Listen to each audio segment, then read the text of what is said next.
Here are the final results then from Karnataka coming up right now on your screen. This is what happened today. You had the Congress party, 121 seats. That's up 42 from last time. A very, very comfortable victory indeed. There was a big tussle for who's going to be number two. The JDS had the lead for the better part of the day. Eventually, both the JDS and the BJP ended at exactly 40 seats each. For the BJP, of course, that means a drop of 70.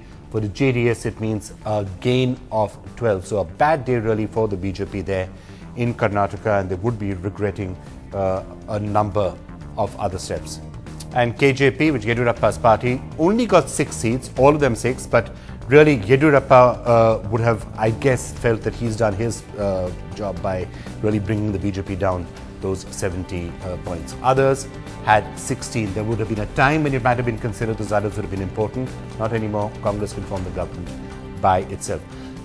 Before I go to some of the reactions coming in from Karnataka itself, we do have Shaina still with us, Shaina NC, and Sanjay Jha joining us as well. Sanjay, I'm going to ask you a lot about what the Supreme Court said, but I will allow you to dwell on Karnataka just for a minute or two. Do you think this is really, whatever's happened in Karnataka is a victory for the Congress party, or was this an election that was really handed to you by the BJP, especially after Mr. Yediyurappa was asked to go?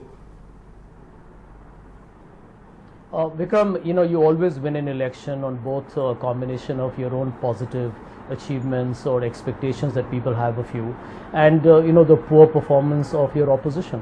I do believe here that the people's experience in Karnataka with previous Congress governments has really been extremely strong, credible, and I think the status of the IT Silicon Valley of India really happened during the time of the Congress governments. Now, what you saw over the last 5 years in Karnataka was an absolute mockery of governance. This was a party that every day in Delhi disrupts parliament, talks of being anti-corruption, and makes a lot of self-righteous noises. But what you saw in Karnataka was a blatant exploitation of natural resources, a complete sleaze of money, and that's the reason why corruption, in my opinion, was the reason why both the BJP as well as their former Chief Minister Mr. Yediyurappa have been completely routed. The beneficiaries have been JDS to a great extent, but I think the Congress has won on past track record, and what I do believe is their capability to deliver better governance. So we are happy and optimistic. Obviously the challenge to work and deliver begins now. Sanjay, I'm not sure whether the Congress right now should be really talking about, if corruption is a major factor in election. I think the Congress should probably be worried about that, especially at the central level, given everything else that's happening. But before I get to respond to that, Shaina, if I could just ask you, you were just saying, you must have the resignation of Ashwani, Kumar, resignation of Pawan, Kumar, Bansal, and so on and so forth. The BJP did ask for a resignation in Karnataka, and there are some who would say that the BJP paid a very heavy price for it. In asking Yediyurappa to go, in not getting him back when there was the possible chance that he could have been brought back. Some say there was a lot of central BJP politics in that. Was that a critical mistake which eventually has lost you Karnataka? Well, if you think sacrificing moral values is a critical mistake, then I think it's questionable in itself. Let me start by just saying that, the BJP has stood on high moral ground. Moment Mr. Yediyurappa was charge sheeted, we immediately asked for him to give up the post of Chief Minister. Did we lose on Karnataka? Probably so, because this is the first time we didn't have a triangular fight, which was 3-party way. It was 4 parties, so there has been a division of votes. But having said that, at least we can stand tall on our claim that we never compromised on the issue of corruption. And having said that, when I hear Mr. Jha say that, this is a great victory of the Congress, I think one should also notice that Karnataka has had a very different pattern. If you take 1977, where the entire country was voting for the Janata Party, at the state you had Congress in Karnataka. If you go into 1980s, when there was a Rajiv Gandhi wave all across the country, you had Ramakrishna Hegde's government in Karnataka. So please don't be so bullish, because the fact that in 2000, even when Vajpayee ji was there, you had a reverse government. So if you have a government at the state, need not necessarily at all mean that the government in the center. And I think the issues for a local election are very different to a national election. The national issues, the national election and today's Supreme Court verdict in itself is a slap on the face of the UPA when it comes to corruption and when it comes to deceit of public. And I think that all these questions will be answered. Slow and steady does win the race. And in this particular case, we do concede that in a democracy, you can't be winning all the time. Sometimes you win, sometimes you lose, sometimes you make mistakes in decision making, all of which will be introspected in due course of time. But to write us off on one election, I think is completely premature. As a mature political party, we accept defeat and we believe that it is the mandate and the verdict of the public. But don't forget that in 2002, when you had a similar situation with Uttar Pradesh and Kalyan Singh, it never repeated. So okay, let me throw that to Sanjay. is a long shot if anyone's hoping that, you know, one election at a state can cost the entire nation. Okay, Shaina, got you. Sanjay, let me throw those points to you.